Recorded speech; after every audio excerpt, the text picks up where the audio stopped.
Newspaper पढ़ा आज का सबने? किसने किसने नहीं पढ़ा? वाई? अरे लगवाया नहीं, ऑनलाइन पढ़ो, सबकी वेबसाइट है। Do you have phone? कोशिश करो, अगर यहां सरवाइव करना है, मैंने आप लोगों को एक चीज बताई थी, सब लोग एक टैब रख लो जिसमें सिम स्लॉट ना हो।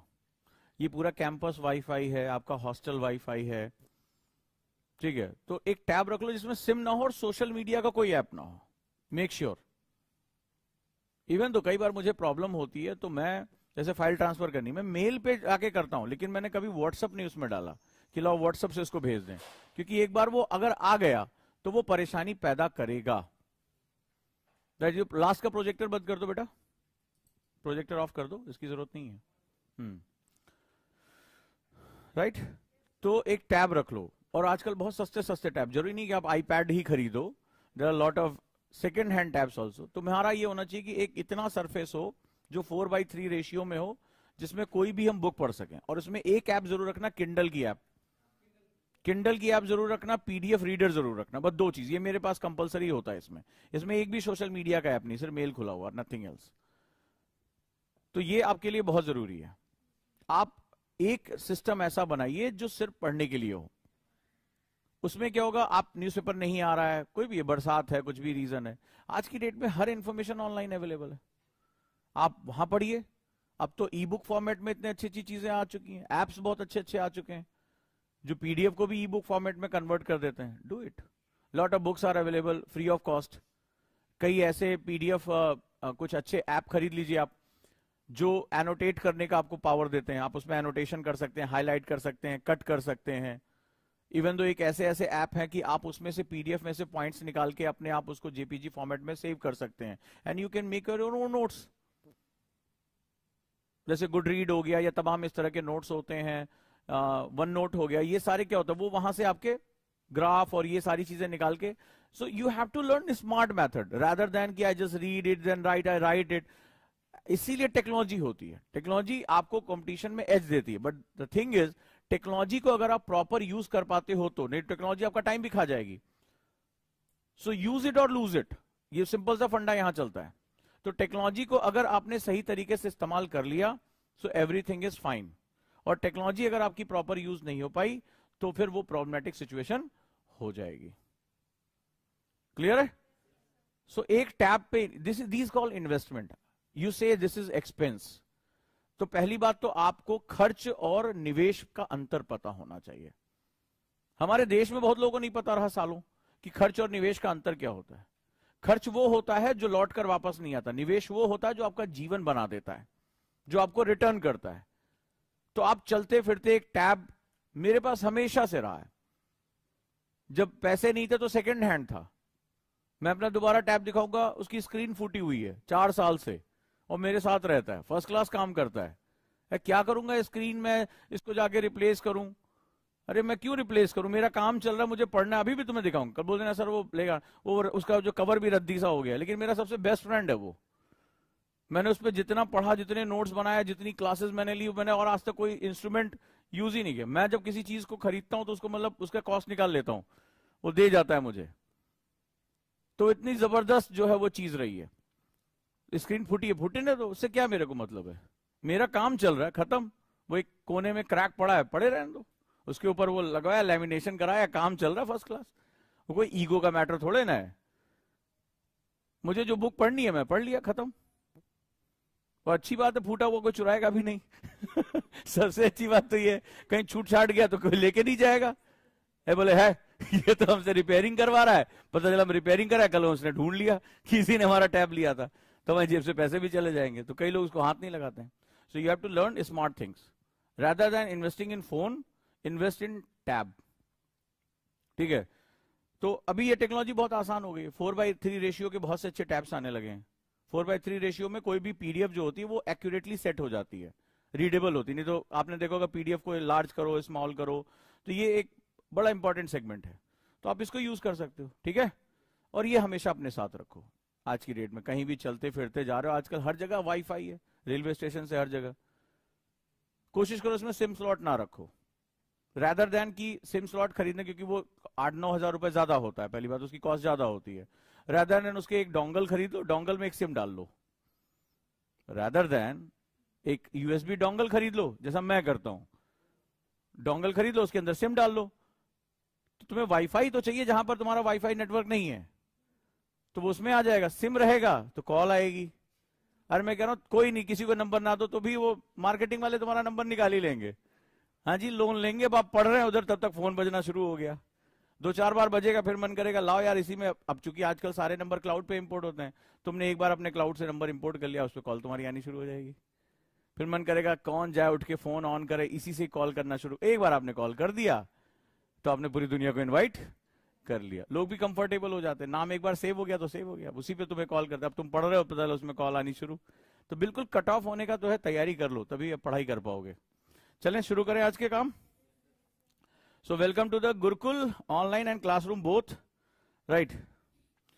चलिए शुरुआत करते हैं, और गुरुकुल में हम यहाँ पे जो शुरुआत करें सबसे पहले, और वो हमारा सिलेबस को समझना है। आज सिलेबस को समझाते समय मैं आपको कुछ ऐसे पावरफुल पॉइंट दूंगा जहां पे आपके आर्गुमेंट्स बहुत स्ट्रांग हो जाएंगे, ठीक है। तो चलिए शुरुआत करते हैं। कॉपी किताब खोलिए अपना। ब्रीदिंग हो गई सभी की? ठीक है। शेड्यूल क्या चल रहा है, जल्दी से अपना अपना शेड्यूल सब लोग मुझसे शेयर करिए, ठीक है। सब लोग अपना शेड्यूल, एक मुझे पेपर का टुकड़ा दीजिए। हाँ सब लोग अपना अपना शेड्यूल, एक छोटा सा टुकड़ा। हाँ एक आप लोग मुझे अपना अपना शेड्यूल बताइए क्या चल रहा है अभी, honestly. Hmm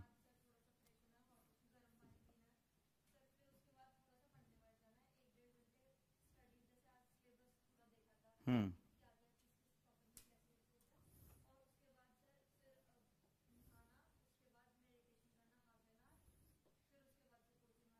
hmm good.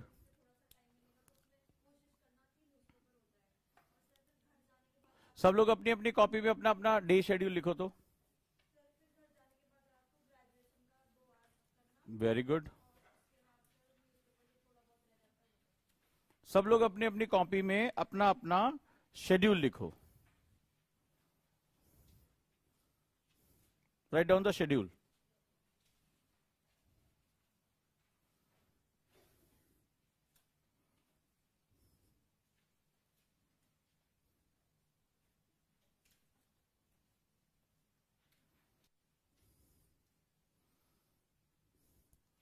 somebody said is time table. एक लेमैन क्या कहेगा इसको, टाइम टेबल। शेड्यूल में मैंने कहा था पिक करना है, तो सबसे पहले एक काम करो, टाइम टेबल ही लिख डालो, फिर इसमें हम पिक करेंगे हमारे काम का क्या है और क्या हमें छोड़ देना है, ठीक है। जो भी आप मॉर्निंग हैबिट्स हैं, नाइट हैबिट हैं, सभी स्टूडेंट जो मुझे सुन रहे हैं वो अपना टाइम टेबल लिखें। चलिए, जो भी आप मॉर्निंग में कब आप उठते हैं, क्या आप एक्सरसाइज का कोई टाइम देते हैं, ईमानदारी से लिखिएगा। क्या आप योग का कोई समय देते हैं, क्या आप मेडिटेशन का समय देते हैं, क्या आप जो है वो डायरी राइटिंग देते हैं, कौन कौन से शेड्यूल आप, कब आप स्टडी करते हैं, कब आप आंसर राइटिंग करते हैं, कब आप रिवीजन करते हैं,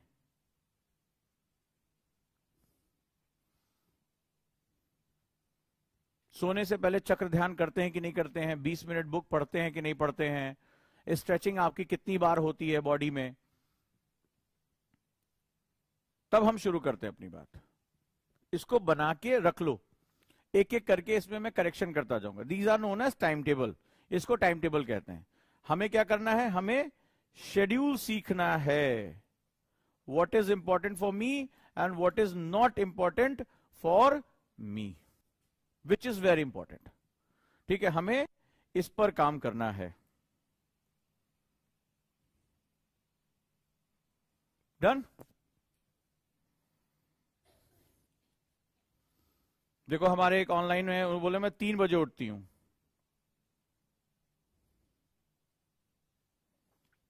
हाँ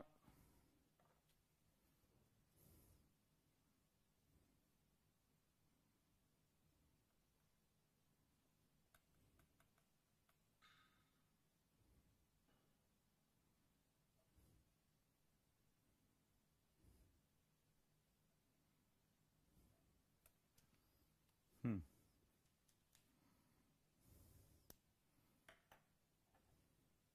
चलिए, लिख लिया?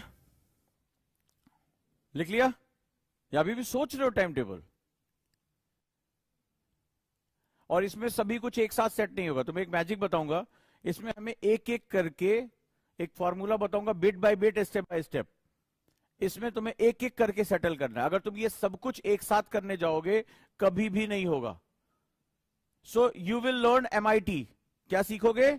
MIT, most important task, bit by bit. लिख लो इसको, ये मुझसे सीखते जाना है, एक दिन में नहीं होगा। हर हफ्ते मुझसे पूछते जाना है, सर इस हफ्ते हमें क्या करना है, सर इस हफ्ते हमें क्या करना है, पिछले हफ्ते का जो एफिशिएंसी क्या है। This is known as gurukul में bit by bit, step by, ये फॉर्मूला सीख लो, स्टेप बाय स्टेप। अगर तुम अपने स्प्रिंग इफेक्ट से निकलना चाहते हो, अगर तुम इनर्शिया से निकलना चाहते हो, टॉपर्स क्या बिहेवियर सीखना चाहते हो, इस फॉर्मूले को लिख लो, bit by bit, step by step.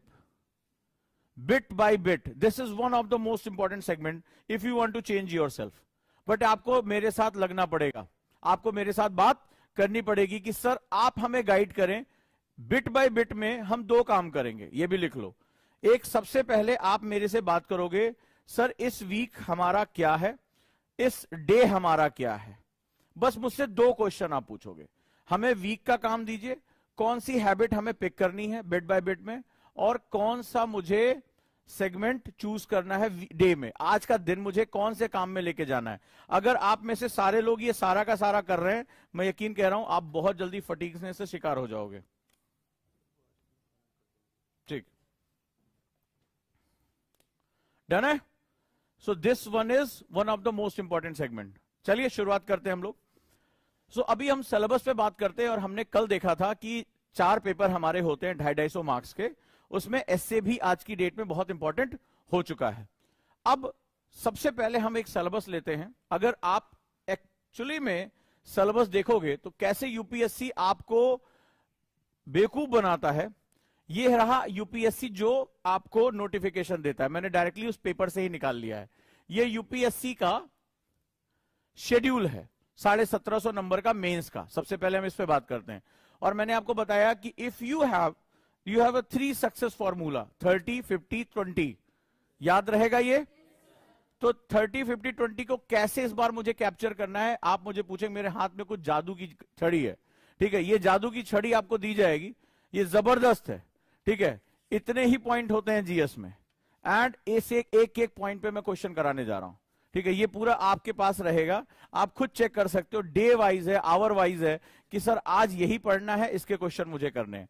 लेकिन सबसे पहले हम जानते हैं यूपीएससी, क्यों मैंने कहा कि सिलेबस आपके लिए जरूरी है। ये यूपीएससी का नोटिफिकेशन है, कहता है मेंस एग्जामिनेशन रिटन पेपर होगा, पेपर ए क्वालिफाइंग पेपर है, इसके मार्क्स नहीं जोड़े जाते, but you have to either English compulsory और एक भारतीय भाषा जो अनुसूची की भाषा है वो आपको एग्जाम देना पड़ेगा।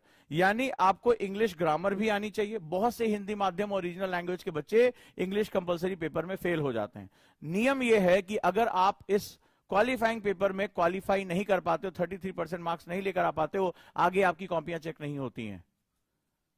सो अगर आप हिंदी लैंग्वेज ले रहे हो, बंगाली ले रहे हो, भारतीय अनुसूची की कोई भाषा ले रहे हो, अगर वो आपकी उसकी ग्रामर आपको नहीं पता, स्पेलिंग नहीं पता, प्रेसिज राइटिंग नहीं पता, व्याकरण नहीं पता, आपकी आगे जीएस और ऑप्शनल की कॉपियां चेक नहीं होंगी। क्लियर है ये?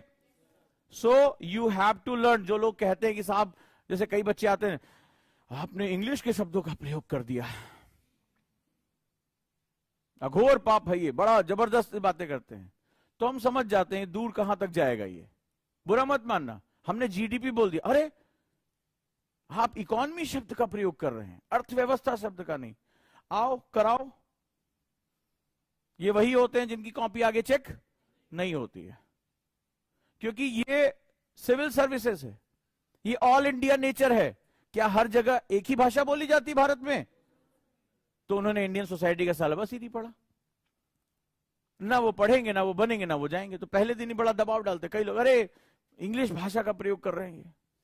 तो भाई कंपलसरी पेपर नहीं दोगे तुम, और सोच रहे हो कि 33% मार्क्स तुम्हारे बड़े आसानी से आ जाएंगे? आओ, स्वागत है हवेली पे, ठीक है, आओ। हालत खराब हो जाएगी जब प्रेसिज राइटिंग करना पड़ेगा, जब ग्रामर करना पड़ेगा, कंप्रीहेंशन करना पड़ेगा इसमें, जब तुम्हें फिल इन द ब्लैंक्स, सारे पार्ट ऑफ स्पीच, सब होगा, तब पता चलेगा हाय ये 1/3 नंबर लाना भी बड़ा मुश्किल है। इसके बाद आप आ जाओ, कितना छोटा छोटा यूपीएससी कितना इजी है। देखो पेपर 1 का सिलेबस देखो, इंडियन हेरिटेज एंड कल्चर, इतने पढ़ना है यार। History and geography of the world and society, ये है जीएस का सिलेबस। 250 मार्क्स इसमें मिलने हैं। Indian heritage and culture, history and geography of the world and Indian society. ये यूं पास कर जाओगे तुम, ठीक है। यही गफलत हो जाती लोगों को, और कोई दिक्कत नहीं है। फिर कहता है जीएस पेपर 2, ये आएगा नोटिफिकेशन ना फरवरी में, तो ये अखबार में आता छपके या उनकी साइट पे आता, देख लेना, ऐसे लिखा होता है। बच्चा इसी में ही निपट जाता है।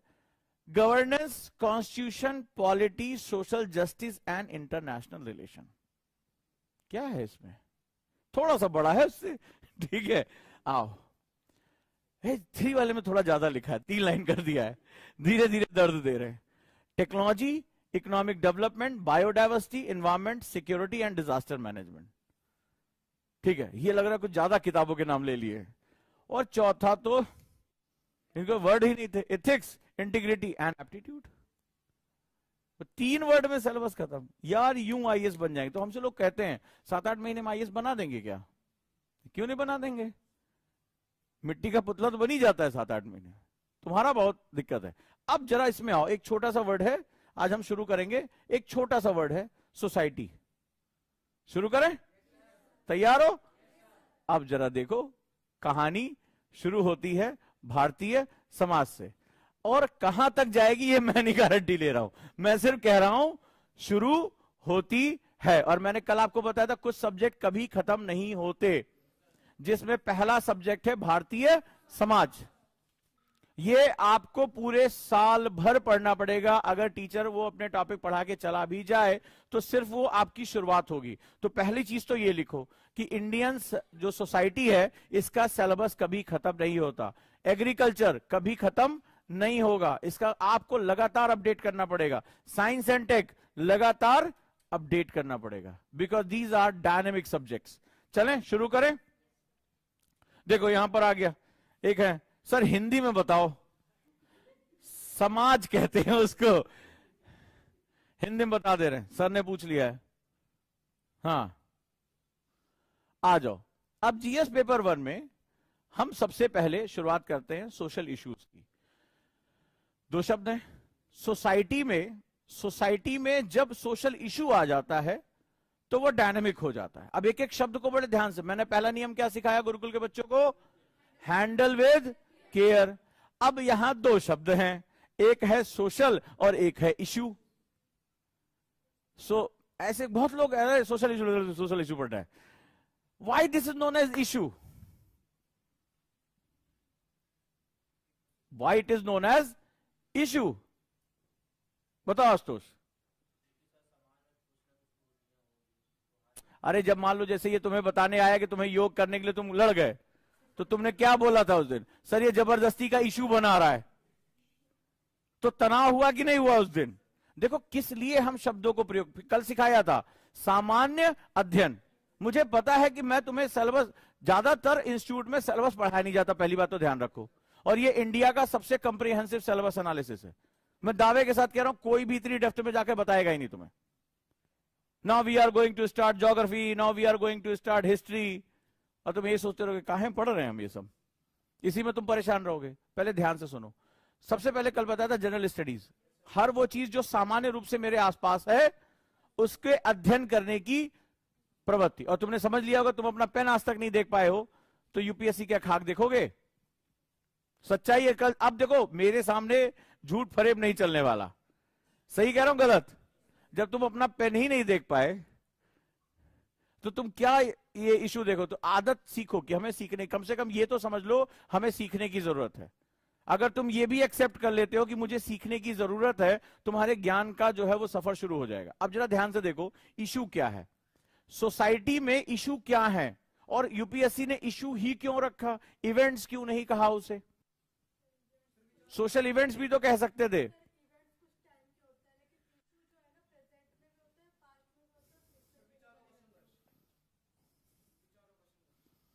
विचारों का संघर्ष। क्या संघर्ष ही केवल मुद्दे होते हैं? क्या केवल संघर्ष ही मुद्दे होते हैं? मुद्दे क्या हैं? और मैं तुम्हें सबसे पहले ये क्यों पढ़ा रहा हूं? पेपर 1 में ही इसको यूपीएससी ने क्यों रखा, पेपर 3 में क्यों नहीं रखा? पेपर 1 में ही क्यों रखा? तुम्हें क्या लग रहा है उन्होंने क्या लूडो खेला था, पर्ची निकाली थी, इकोनॉमी को 3 में डाल देंगे, पॉलिटी को 2 में डाल देंगे? तो सबसे पहले तुम्हें कॉन्स्टिट्यूशन पढ़ाया जाना चाहिए था। इसको पेपर 1 में ही क्यों रखा? कितने लोग इसका जवाब दे सकते हैं? हाथ खड़ा करो, सभी लोग बताओ कि इंडियन सोसाइटी को पेपर 1 में ही क्यों रखा, और हिस्ट्री ज्योग्राफी के बाद क्यों रखा? कौन देगा जवाब? हमारी बच्ची देगी। चलो नहीं यार, बताओ बेटा।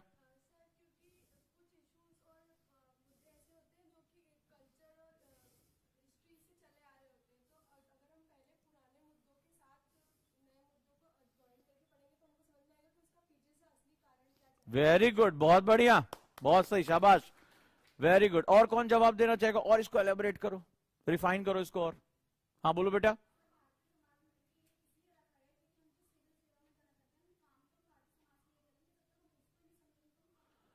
वेरी गुड, शाबाश, वेरी गुड, बहुत बढ़िया।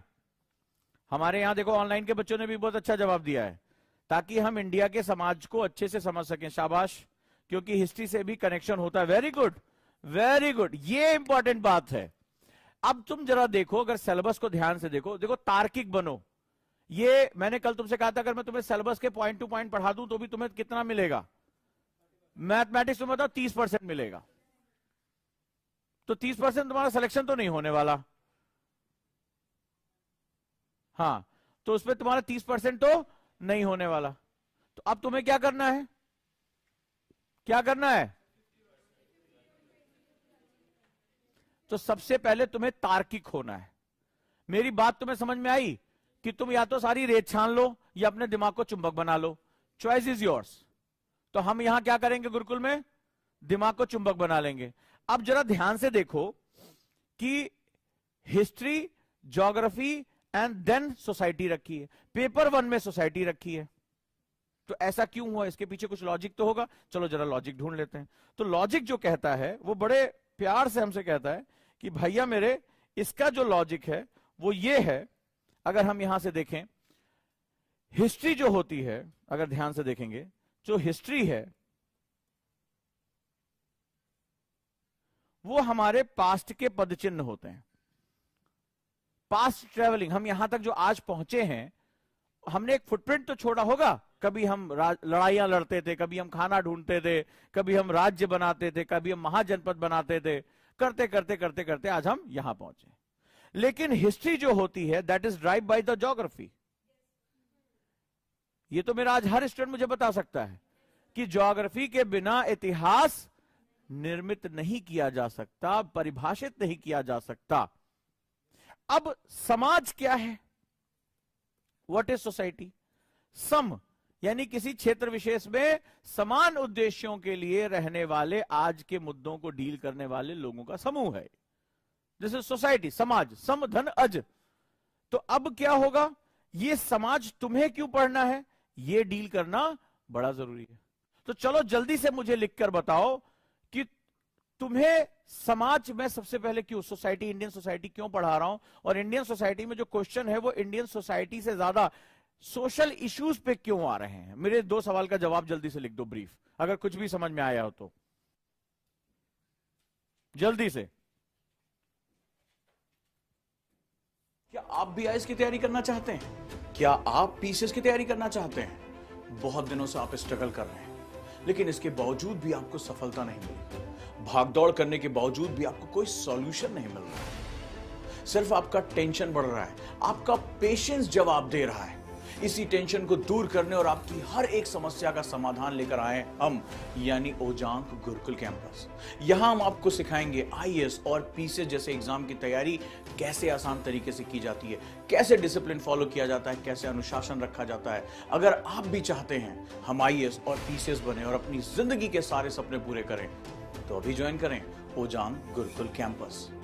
Because When we support the word selfless, the whole universe will support you endlessly.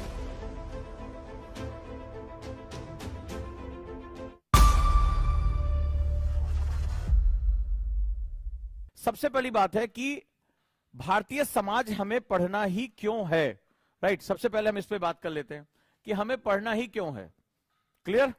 तो चलो सबसे पहले एक चीज सीखो, और वो ये है कि when you go for society, जब आप सोसाइटी के लिए जाते हो, राइट, जब आप सोसाइटी के लिए जाते हो तो आप एक ऑफिसर की तरह तैयारी, आपका सिलेबस जो है एक ऑफिसर का सिलेबस है। कल मैंने आपको बताया था आपके अंदर एक गुण होना चाहिए।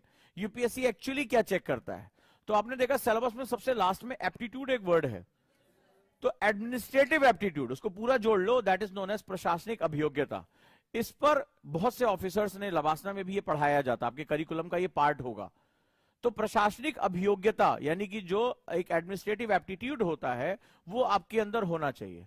प्रशासन दो शब्दों से मिलकर बना हुआ, एक है शासन, शासन means power to make rules, प्र जो इसका प्रीफिक्स है, प्रशासन, तो दैट मींस कि आप प्रोएक्टिव होकर, यानी समस्याओं के बढ़ने से पहले आप समस्याओं की समझ रखते हुए, to identify the problems you have to be, जो है जिसे कहते हैं एक्शन टेकर, ये प्रोएक्टिव होना। वही प्रो, जब हम किसी चीज के पहले प्रो लगा देते हैं संस्कृत में, तो यानी वो क्या हो जाता है, वो एक्टिवनेस के साथ हो जाता है। यानी शासन की नीतियों को धारण करने वाला, सोचने वाला, स्ट्रक्चर करने वाला व्यक्ति ही प्रशासन का हिस्सा होता है। अभियोग्यता मतलब करके सीखने की क्षमता, अभियोग्यता, ठीक है, जो लगातार गतिशील बनी रहती है। तो ये आपका जो आपसे देखा जाता है वो आपसे बेसिकली प्रेजेंस ऑफ माइंड देखा जाता है, राइट, कि आपका प्रेजेंस ऑफ माइंड कैसा है, किस तरह से काम कर रहा है। तो ये हमारे लिए जानना बहुत जरूरी है। सो लेट्स स्टार्ट, इसको जो हम देखते हैं, ठीक है, कि ये कैसे काम करो और इसका जो बेसिक फंडामेंटल क्या है। तो सबसे पहले हम बात करें आईएएस ऑफिसर के लिए भारतीय समाज का पढ़ा जाना जरूरी क्यों है। जरा इस पे कुछ पॉइंट लिखे आओ। Analysis this particular point, why Indian society is very important for civil servants. बताइए।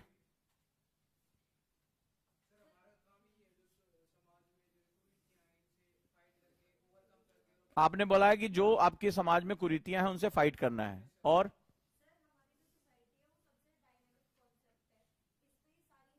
ये जब कोई एक व्यक्ति बोलता है तो बाकी लोगों को उसके विचार लिखने चाहिए। आपने कहा कि सोसाइटी एक डायनेमिक कॉन्सेप्ट है, वंडरफुल, शाबाश,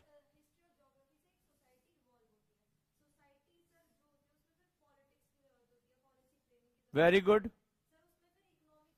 वेरी गुड,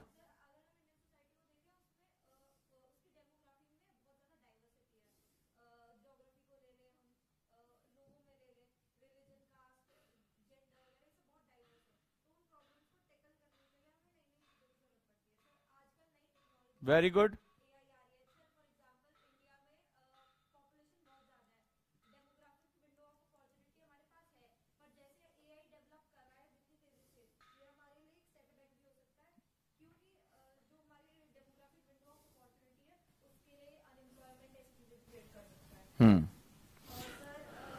इन्होंने जो बात की उसको कौन डिफाइन कर सकता है, कौन लिख सकता है? इन्होंने कहा कि सोसाइटी, कितने लोगों ने इसको ध्यान से सुना? ये जरूरी है कि आप अपने साथियों को सुने, जब तक सुनेंगे नहीं तब तक सीखेंगे नहीं। इन्होंने बताया कि सोसाइटी जो है उसके लिए पॉलिटी, और पॉलिटी के लिए इकोनॉमी की जरूरत होती है, ठीक है। और इन्होंने क्या बताया कि आने वाले टाइम में इंडिया के पास डेमोग्राफिक विंडो ऑफ अपॉर्चुनिटी है। इसके बाद हमने क्या देखा कि हमारे पास एआई जो है वो एक चैलेंज के रूप में, ये बून भी हो सकता है, बेन भी हो सकता है, ये दोनों चीजें हो सकती हैं। सो इन्होंने अपना एक इंटेलेक्ट दिया, दैट्स व्हाई सोसाइटी एक बहुत डायनेमिक, सबसे इंपॉर्टेंट जो इनकी बात आई, सोसाइटी एक गतिशील अवधारणा है, समाज एक डायनेमिक कॉन्सेप्ट है। वंडरफुल, बहुत सी शाबाश। कोई और अपना राय रखना चाहेगा?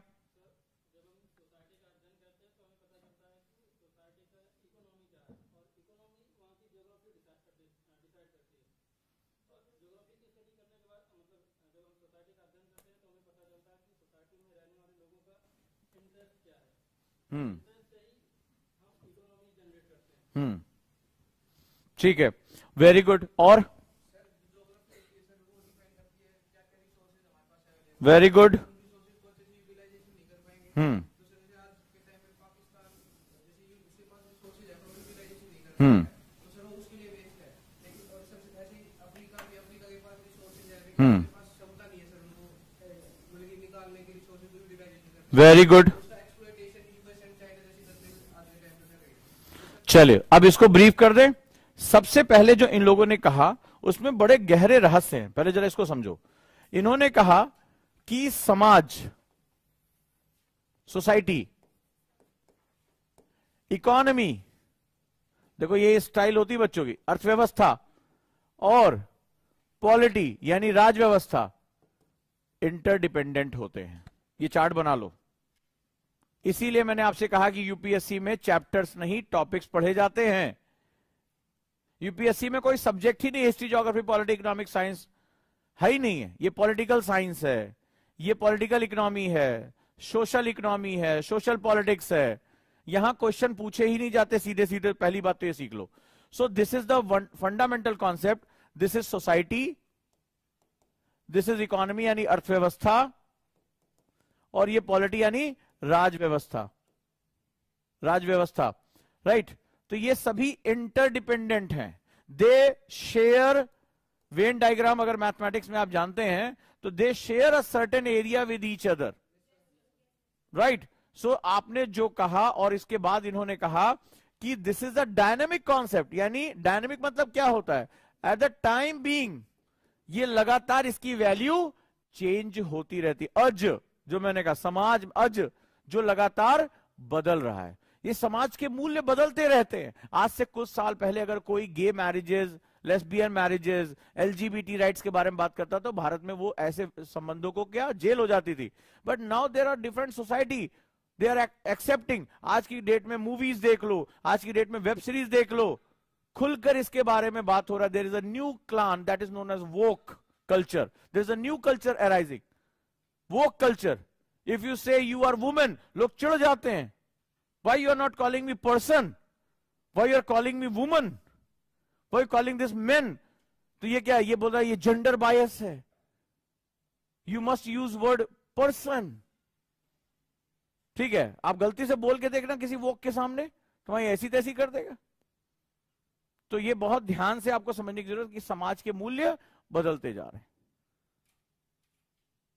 ठीक है, चाहे विवाह के नियम हो, रहने के नियम हो, किसी भी तरह के नियम हो, लोग अपनी गे आइडेंटिटी को, तमाम जो है होमोसेक्सुअल आइडेंटिटी को अब वो रिवील कर रहे हैं। तो बहुत से समाज में परिवर्तन होते जाते, तो समाज में हमेशा एक रस्साकस्सी चलती रहती है, हमेशा एक चीजें मथी जाती हैं, वो हमारे लिए बहुत जरूरी होती हैं। तो जो सिलेबस एनालिसिस की मेरी ये क्लासेस हैं वो तुम्हें बहुत डेप्थ में ले जाएंगी। परेशान मत होना, धैर्य से सुनना, चीजों को जोड़ना, क्योंकि तुम्हें इसी तरह से सब्जेक्ट को जोड़ना होगा। तुम्हें समझना होगा कि यूपीएससी में एब्सोल्यूट सब्जेक्ट्स नहीं होते। ये तुम्हारे कॉलेज में थे, भूल जाओ उसको कि आज इतिहास पढ़ लेंगे, भूगोल पढ़ लेंगे। यहां सारे सब्जेक्ट एक दूसरे के साथ इंटरलिंक्ड हैं। इकोनॉमी ज्योग्राफी के बिना नहीं होती, ज्योग्राफी हिस्ट्री को प्रभावित करता है ना। This is a bigger part. हो गया, यही खूबसूरती यूपीएससी की, यही कंपटीशन है। और स्टूडेंट ज्यादातर समय, साल 2 साल तक नहीं समझ पाता कि सब्जेक्ट का बेसिक फंडामेंटल क्या है, और अगर पहले बता दो तो घबरा जाता है, इसीलिए 2-3 अटेम्प्ट को खराब कर लेता आराम से। तब उसको एक दिन बुद्धि जगती, हाँ नहीं ऐसे नहीं ऐसे करना है। तो मेरे स्टूडेंट को अटेम्प्ट खराब करना है, 4-5 साल लगाना है, नो सर, तो फिर मेरे तरीके से पढ़ना पड़ेगा। So now come to the point कि हम जो सब्जेक्ट पढ़ रहे हैं ये हमारा ग्रेजुएशन का भी सब्जेक्ट है, history, geography, polity, economic science, society ये सब जो भी है। पर आईएएस ऑफिसर जो सबसे लास्ट पॉइंट तुम्हारे सिलेबस का है, दैट इज एडमिनिस्ट्रेटिव एप्टीट्यूड, उसको सबसे पहले रख लो। जो सबसे लास्ट में दिया छुपा के, उसको सबसे पहले रखो, एडमिनिस्ट्रेटिव एप्टीट्यूड। अब इसके अंदर अब सिलेबस को कर दो उल्टा, और अब देखो कि मुझे जो कुछ भी पढ़ना है वो एडमिनिस्ट्रेटिव एप्टीट्यूड के हिसाब से पढ़ना है। सो मुझे सोसाइटी को पढ़ते समय मेरा दृष्टिकोण क्या होगा। अगर मैं अभी हरे रंग का चश्मा लगा लूं, तो हरे रंग का ग्लासेस का, तो कहते हैं ना सावन के अंधे को हर चीज हरी हरी दिखाई पड़ती है। तो मैं कहूंगा यार बड़ा आज ग्रीन माहौल सा बना हुआ है, काला चश्मा लगा लूं, धूप है, फिर भी क्या होगा, अरे यार आज मौसम बड़ा सुहाना बना हुआ है, जैसे उतारूंगा अरे यार ये क्या है। सो इट्स अबाउट चश्मा which is very important, colour, lens का कलर क्या है तुम्हारे। सो आप जब किसी सब्जेक्ट में जाए तो आपका जो चश्मा होना चाहिए वो एडमिनिस्ट्रेटिव एप्टीट्यूड का चश्मा होना चाहिए। Literally I have to learn lot of principles about the society. मैंने बच्चों को देखा है वो बड़े बड़े कॉन्सेप्ट पढ़ते हैं सोसाइटी के, जो एक सोशियोलॉजी ऑनर्स का बच्चा पढ़ रहा होता है या कोई समाज शास्त्री पढ़ रहा होता है, वो उसको पढ़ता है और उससे क्वेश्चन 4 नहीं समझ में आते कि क्या चैलेंजेस हमारे सामने आ गए। तो उसकी पढ़ाई में कोई कमी नहीं है, उसकी ताकत में कोई कमी नहीं है, उसके मकसद में कोई कमी नहीं है, सवाल है डायरेक्शन कहां है। तुम्हें इस सब्जेक्ट को समाज शास्त्री के लहजे से नहीं पढ़ना। लोग डिबेट में घुस जाते, कार्ल मार्क्स के अंदर घुस जाते हैं, कार्ल मार्क्स बढ़ जाता है, अरे कहां आ रहे हो यार, ठीक है कार्ल मार्क्स में घुस जाते हैं, नहीं बड़ी बड़ी थ्योरीज पढ़नी है, मैकियावेली की बात करते हैं, लॉक की बात करते हैं, करो, जीएस में नहीं। जीएस में तुम्हें इस समाज को समझ के इस समाज को एडमिनिस्ट्रेटिव एप्टीट्यूड के चश्मे से देखना है। अब जरा देखो क्या है वो, ठीक है। और क्यों मैंने कल आपसे कहा था कि गवर्नेंस इज और micro governance is a new paradigm आपके लिए, ठीक है। चलिए अब हम इसके बारे में बात करते हैं। तो एक आईएएस ऑफिसर को वो चीजें कैसे डील करनी है, that is important for me, right. आ जाइए, सबसे पहले समझिए कि why to study Indian society. आप एक ऑफिसर हैं मुस्कुराते हुए, चलिए देखते हैं। सो जो आपका ये समाज है ना, ये तुम्हारा रंगमंच है, ये तुम्हारा स्टेज है, ये तुम्हारा ग्राउंड है। तुम्हें कहां काम करना है, किसके बीच में काम करना है, समाज के बीच में काम करना है, समाज के बीच में। और ये समाज कोई एक नहीं है कि तुम जाओगे और लोग आके फूल माला चढ़ाएंगे, यहां पर एक करप्ट आदमी भी पहुंचेगा, यहां पर एक दादागिरी करने वाला भी पहुंचेगा, यहां पर कोई दुखियारी भी पहुंचेगी माँ, कोई ऐसा भी व्यक्ति पहुंचेगा जो झूठ बोलकर तुमसे जो है वो अपना फायदा लेना चाहता है, कोई दबाव डालना चाहता है, कोई चाहता है कि आप संसाधनों के ऊपर बैठे हो, ये वाले योजना का पैसा उसको दो, बहुत कुछ यहां हो सकता है। तो क्या करना होगा आपको, आपको इस समाज को समझना होगा। क्यों समझना होगा, क्योंकि आप कौन है, आप सरकार में गवर्नमेंट का पार्ट नहीं है। To be very frank, you are not part of government, you are part of governance.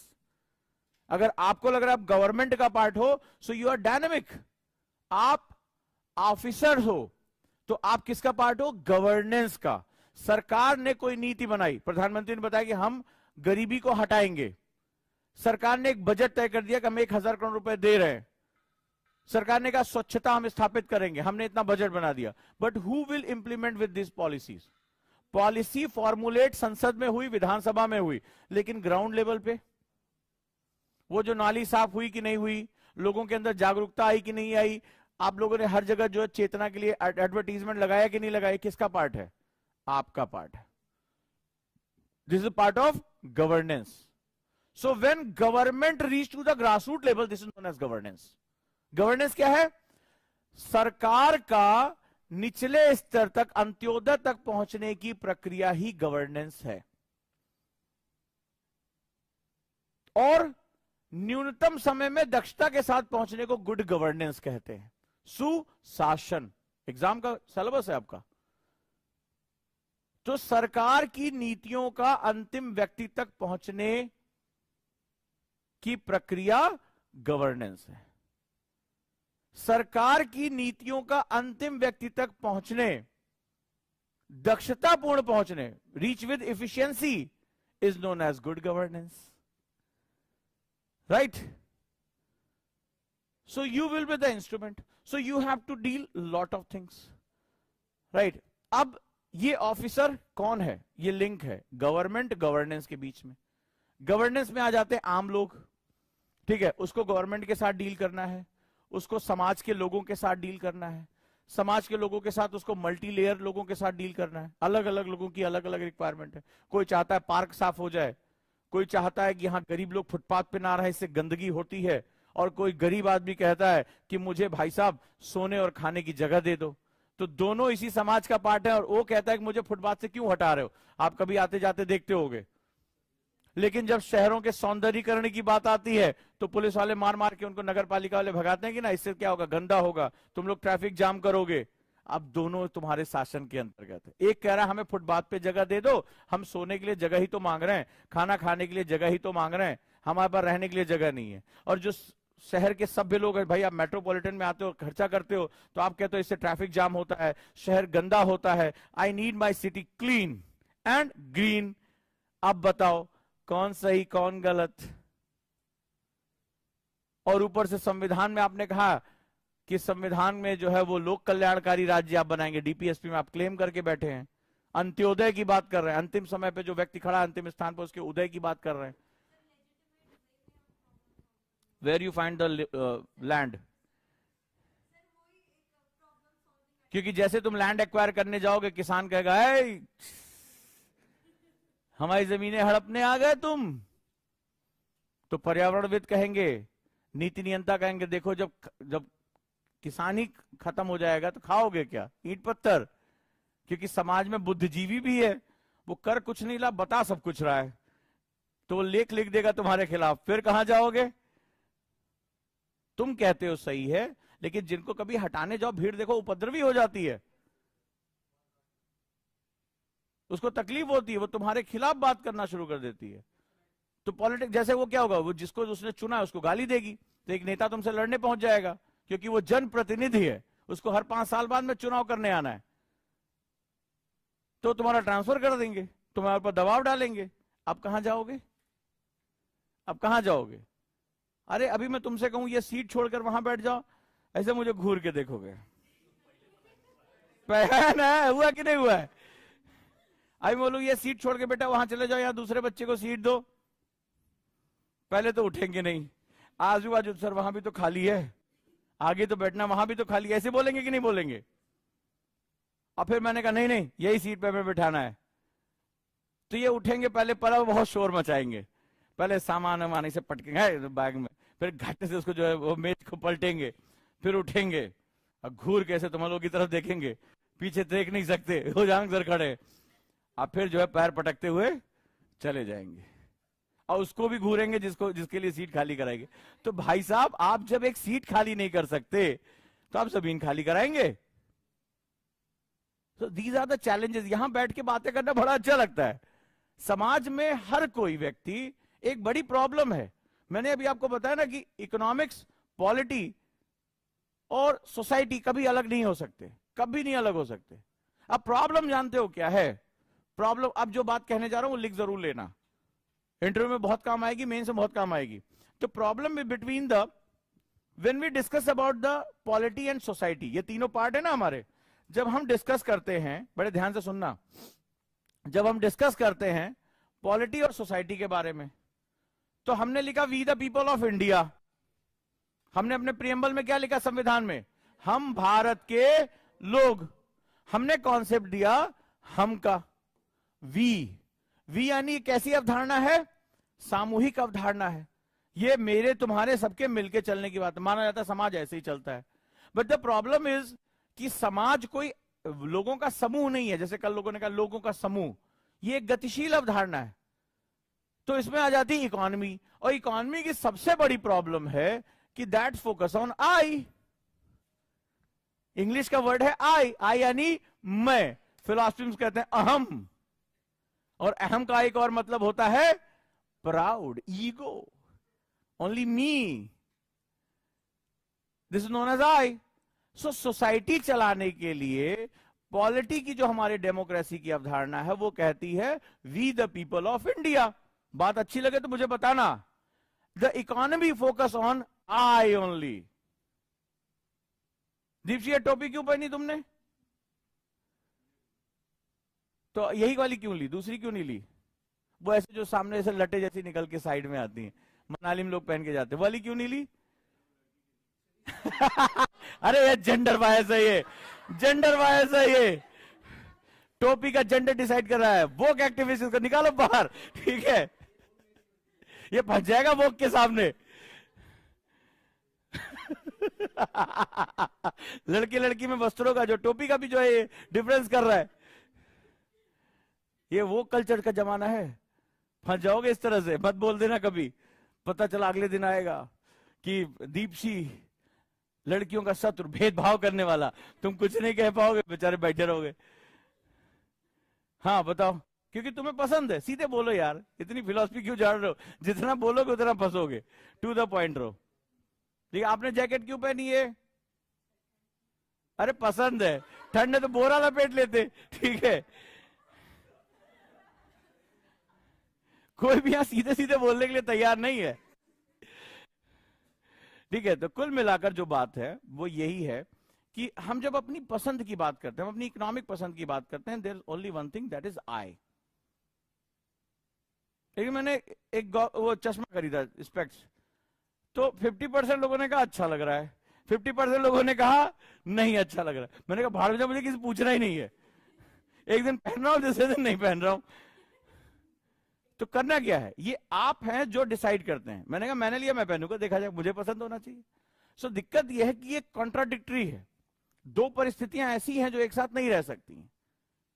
When you deal with polity and society, there is a concept of, ideal concept of we the people of India. तो हम भाई मिलजुल कर रहे हैं, हम fraternity की बात करते हैं, बंधुत्व की बात करते हैं, भाईचारे की बात करते हैं कि नहीं करते हैं? ठीक है, हम भाईचारे की बात करते हैं। तो अभी इसके बाद क्या करना है हमें?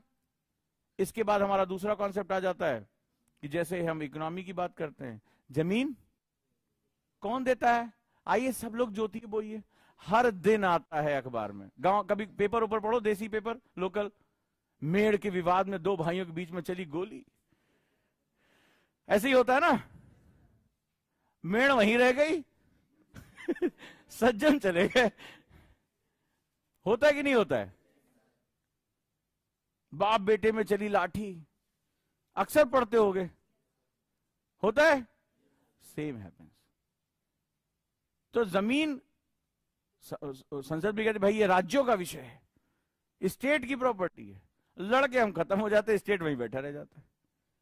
अक्सर आपने देखा होगा, नहर पे लाठी चली, मेड़ पे लाठी चली, ठीक है, भैंस चराने को लेके गोली चली, ठीक, भैंस भी कह रही है यार मैं इतनी खास हूं, मेरे पीछे गोलियां चल रही। वो हरियाणा में एक सॉन्ग आया था, डैश तेरे बर्थडे पे गोली चलवाएंगे, ठीक है। तो पता चला कि ये कह रही, बताओ, उसका वीडियो बना तो इतना वायरल नहीं, मेरे पीछे गोली चल रही है। उसने तो खाली बोला था, हमारे यहाँ रियल में चल रही है। मैं सोची कि उससे अच्छी तो मैं हूं, मुझे ले लेते वीडियो में। ठीक है, तो ये भी एक हमारे यहाँ कॉन्सेप्ट चलता है। तो ये दैट इज एक बहुत इंपॉर्टेंट सेगमेंट है कि ये दोनों कॉन्ट्राडिक्टरी कॉन्सेप्ट है, ये इकोनॉमी को इश्यू क्रिएट करके देते हैं।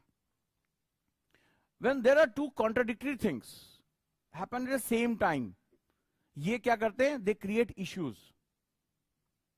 जब I और V एक साथ हों, आप कह रहे हो कि मेरी पॉलिटी, बाबा साहब ने कहा we the people of India, कहा समाज एक सामूहिक अवधारणा है, समाज के संसाधन सामूहिक हैं, लेकिन ना, पैसा कमाया, जमीन के अंदर बोरिंग डाली और टंकी फुल। एक आंटी उसे चिल्लाती है, टंकी भर गई है, बंद कर दे। वो आंटी बोल बोल के थक जाती है, कोई नहीं सुनता उसको। पानी बह रहा है, क्यों? Because I have money, I have money, मेरा पानी है, बिजली का बिल हम दे रहे हैं। कभी बात करो ऐसे लोगों से, वो भरता रहता है, पानी बहता रहता है, आंटी चिल्लाती रहती है, 2-4 दिन बाद वो अपना गला फाड़ खत्म हो जाती है, बोलती ही नहीं है। पानी की टंकी भर गई, कई लोग तो उसमें ही डांस कर लेते हैं, ठीक है, अलग है मूड उनका रहता है कि आंटी गा रही, चलो सिर्फ डांस कर ले, पानी की टंकी भर गई, कृपया बंद कर दें। आप ही लोग कई बार हॉस्टल आते हो, है जांग सर भुगतेंगे पानी का बिल, चलाक छोड़ तो बेहतर है ना। सारे कुकर्मों के बारे में पता है मुझे, ऐसी बात नहीं है। गीजर चल रहा है, गीजर गर्म हो के फूक जा रहा है, इतना तो नोरा फतेही नहीं गाना गाया होगा जितना जो गीजर गा रहा है। हर दिन हमारा इलेक्ट्रीशियन पहुंचा रहता है, बोला सर अभी कल ही तो बनाया था। नोरा फतेही ने भी, मान लो उसके 500 मिलियन जो है व्यू है, 5 मिलियन या पता नहीं कैसे ऐसे व्यू हैं, लेकिन आप उससे ज्यादा जो है गीजर से गवा लेते हैं। है गर्मी, अरे बंद कर दो भाई, कितना गर्माओगे इसको, कहां तक लेकर जाओगे, और फूक जाता है बेचारा। तो अंत में उसको अपनी जान देनी पड़ती है। क्यों? बिकॉज अगर आप ये समझो कि ये बिजली एक सामाजिक अवधारणा है, इसको पैदा करने में जो कोयला जलाया गया है उससे पूरे समाज को नुकसान हो रहा है, और समाज एक सामूहिक अवधारणा है। तो भाई मान लो कार्बन डाइऑक्साइड निकल रही है, तो कार्बन डाइऑक्साइड आके पहले आपकी नाक पे चेक करती क्या? हाँ, आपने जलाया था, अच्छा आपने नहीं जलाया तो मैं आपकी नाक में घुसूं? ठीक है, कभी नहीं पूछता, कभी भी। वो एक मां के पेट में बच्चा है, रिपोर्ट्स कहती हैं 30 लाख बच्चे वायु प्रदूषण की वजह से अपने मां के पेट में ही मर जा रहे हैं आज की डेट में। इतना भयानक, सरकारें डर रही हैं स्टडी कराने से कि अगर ये बात निकल कर आ गई तो हम बताइए अपनी हरकतों की वजह से कितने बड़े हत्यारे हैं। एक हत्या करने पे 302 है, और हम कौन है? हम एक सामूहिक हत्यारे हैं। क्यों? बिकॉज हमने आई पर ज्यादा फोकस कर दिया है। हमारे कोर में क्या है? आई है। तो ये जो मैं आज आपसे जो बात कह रहा हूं, अगर आज आप मेरी बात समझ गए तो प्रशासनिक अभियोग्यता को आपको विकसित होने से कोई माइकलाल रोक नहीं पाएगा। The problem lies between we and I, the conflict between we and I and these conflict, ये जो दो शब्द है, मैं भी तुम्हें इसको खोलता जाऊंगा। तुम्हें पर्यावरण, अर्थव्यवस्था, समाज, राजनीति, भूगोल, संसाधनों का खनन, आदिवासियों का हनन, अधिकारों का हनन, महिलाओं का हनन, जितनी भी चीजें सिर्फ इन्हीं दो के बीच जाएंगी, सिर्फ इन्हीं दो के बीच। आदर्श और व्यवहार का जो ये अंतर है, ये हमारे देश की सबसे बड़ी खाई है। ये धर्म नहीं है, जाति नहीं है, भाषा नहीं है, क्षेत्र नहीं है, ये आई और वी के बीच की खाई है, जो हमारे देश की सबसे बड़ी खाई है। व्यक्ति जब शादी करता है तो हिंदू मैरिज एक्ट के तहत पत्नी को अर्धांगिनी कहा जाता है। अर्धांगिनी यानी तुम मेरी इतनी सहभागी हो कि तुम अर्धांगिनी हो, यानी शरीर के आधे हिस्से बराबर। हमने प्रतीकात्मक में शिव को पार्वती के साथ जोड़कर दिखाया है। देह पानी चढ़ा चढ़ा, दूध चढ़ा चढ़ा के जय जय करते रहते हैं। लेकिन जब वही पत्नी को आगे बढ़ाने की बात होती है, सामूहिक चेतनाओं की बात होती है, तो पितृसत्ता की बात करते हैं हम पैट्रियार्की की बात करते हैं। तो फिर उस महिला के अधिकारों का हनन होता है कि नहीं होता है? क्या उस बच्ची को पैदा करने में केवल माता का ही हाथ है, पिता का नहीं है? है। तो जब वो बच्ची आगे बढ़ी होती है और अपने पढ़ने के अधिकार, आगे बढ़ने के अधिकार, अपना जीवन साथी चुनने के अधिकार की जब बात होती है, तो दुनिया भर की परंपराओं की दुहाई देकर उसके अधिकारों का हनन क्यों किया जाता है? और हनन किया जा रहा है तो उसको एक्सेप्ट करो। तो तुम मत पूजा करो अर्धनारीश्वर स्वरूप की। तो ये दोहरे मापदंड क्यों? दोहरे मापदंड क्यों? और हर स्तर पर है। जिस स्त्री का तलाक हो जाता है, पुरुष तलाक देता है, कहता है छोड़ दिया, ऐसे बात होती है। लेकिन उस महिला से पूछो जो उसी रिश्ते में उतनी बराबर की सहभागी थी, उसका जीवन हराम हो जाता है। कैसी कैसी बातें उसको सुननी पड़ती है समाज में। तो जब हम we the people of India का कॉन्सेप्ट था, तो संसाधनों से लेकर हर चीज में ये आई के कॉन्सेप्ट ने उसका हक कैसे छीन लिया। पिता की संपत्ति, पिता के तो दोनों हिस्से ना, पुत्र हो चाहे पुत्री हो, तो संपत्ति पैतृक बेटे को क्यों जा रही है? बेटे को क्यों जा रही है? बेटी को क्यों नहीं? बोले पराया धन है। आपने सिस्टम बना दिया, पराया धन है, उधर जा रहे हैं। तो उसको भी मान लो पति के घर गए तो किसको हक मिला? उसको, उसके लड़के को मिला ना, या उसने बेटा बहू में दोनों में बराबर बांट दिया? ये तो कानून था ना जिसमें पति की संपत्ति में पत्नी को हिस्सा दिलाया। लेकिन समाज का अधिकार कहां है कि या तो पिता दे या तो भाई ससुर दे। दोनों जगह कहां पर है जरा मेरे को बताओ। ये अपने बेटे को दे बैठा, वो अपने बेटे को दे बैठा। औरत कहां है? उसकी आइडेंटिटी कहां है? और औरत की आइडेंटिटी नहीं है तो फिर तुम समाज में वी का कॉन्सेप्ट लेकर क्यों चले आए? वी का मतलब तो स्त्री पुरुष दोनों, स्त्री पुरुष ट्रांसजेंडर तीनों। तो आखिर सवाल है कि फिर ये कॉन्सेप्ट लेकर क्यों आए? उस स्त्री को हक कहां मिला? पिता के घर भाई ले जाते हैं, पति के घर पुत्र को ट्रांसफर हुआ। और क्या कहता है पुरुष? पाल तो रहा हूं ना तुम्हें, तुम्हारे बच्चों को। मैंने नहीं सुना, तुमने नहीं सुना। तो फिर where is the concept of we? And this create conflicts, this create issue. And when there is a issue, it's very difficult to identify who is right and who is wrong. And when there is a difficulty between right and wrong, जब सही और गलत की पहचान करना मुश्किल होता है, very difficult to take decisions. निर्णय लेना बहुत कठिन हो जाता है. और जब निर्णय लेना कठिन हो जाता है, so there is one thing, that is judgment of error. यानी निर्णय में गलतियां होती हैं. तो निर्णय में गलतियां होती हैं, तो दैट नीड लीडरशिप. कि लीडरशिप आपको स्वीकार करती है कि जो लीडर होते हैं वो साहसिक निर्णय लेते हैं. और अगर निर्णय नहीं ले पाते हैं तो अन्याय होता है. और जब समाज में अन्याय स्थापित हो जाता है तो समाज टूट जाता है. समाज टूट जाता है, समाज में असंतोष पैदा हो जाता है और समाज में हार्मोनी, सहिष्णुता स्थापित नहीं हो पाती है. अब लिंक समझ में आया? कितना गहरा लिंक जा रहा है, कहां से बात शुरू हुई है. That's why this is known as social issues. Where there is a conflict between we and I, तो जजमेंट ऑफ एरर होगा ही. जजमेंट करने के लिए साहस चाहिए होगा. यही साहस किसके अंदर होता है? लीडर्स के अंदर होता है. तो आपका जो एग्जाम है बच्चे मेरे, वो लीडरशिप का एग्जाम है. गवर्नमेंट कहेगी कि भाई यहां से ये हटाओ, बनाओ. आज आप अयोध्या जा रहे हो, इतने श्रद्धालु आ रहे हैं, दुनिया भर के लोग कह रहे हैं कि आने वाले टाइम में भारत की टूरिज्म राजधानी बन जाएगा. और ये मैंने बहुत पहले क्लास में पढ़ा दिया था. अभी कल मैं कई लोगों के वीडियो देख रहा था, मैंने कहा भैया तो मैंने बहुत पहले राम मंदिर उद्घाटन से पहले पढ़ा दिया था, 1-1 रुपए का हिसाब रखा था. तो आज वो राजधानी बन गई. अब मुझे बताओ, अगर सड़कें नहीं, आप मकान जो आगे तक आकर उनको नहीं तोड़ोगे तो सड़कें चौड़ी नहीं होंगे. जिनका मकान तोड़ोगे वो तोड़ने देंगे? आइए तोड़िए. कितना समझाना पड़ा होगा, कितने दांव पेच खेलने पड़े होंगे. That need leadership. गालियां पड़ी होंगी, कुछ नहीं बिगाड़ सकते. एक बूढ़ी महिला हाथ पे रख के तुम्हें दह गाली दिया जाए तो भाई मुस्कुराते रहोगे. माता जी शांत हो जाइए, आप कुछ करके देखिए. मीडिया आपको कल जो है एक फुटेज निकालेगा, बूढ़ी महिला को, एक बोलेगा बूढ़ी महिला को मारा, दूसरा उठाएगा बोले इस जाति की महिला को मारा, तीसरा उठाएगा धर्म की महिला को मारा. आप सोचो कितनी महिलाओं को मारा था यार. ठीक है, आप खुद ही परेशान हो जाओगे. चौथा बोल देगा, एक रावण का सरवर लगा देगा, रावण अभी जिंदा है. ठीक है, तुम्हारा दहन के लिए लोग पुतला निकालना शुरू कर दे, तुम खुद ही परेशान हो जाओगे.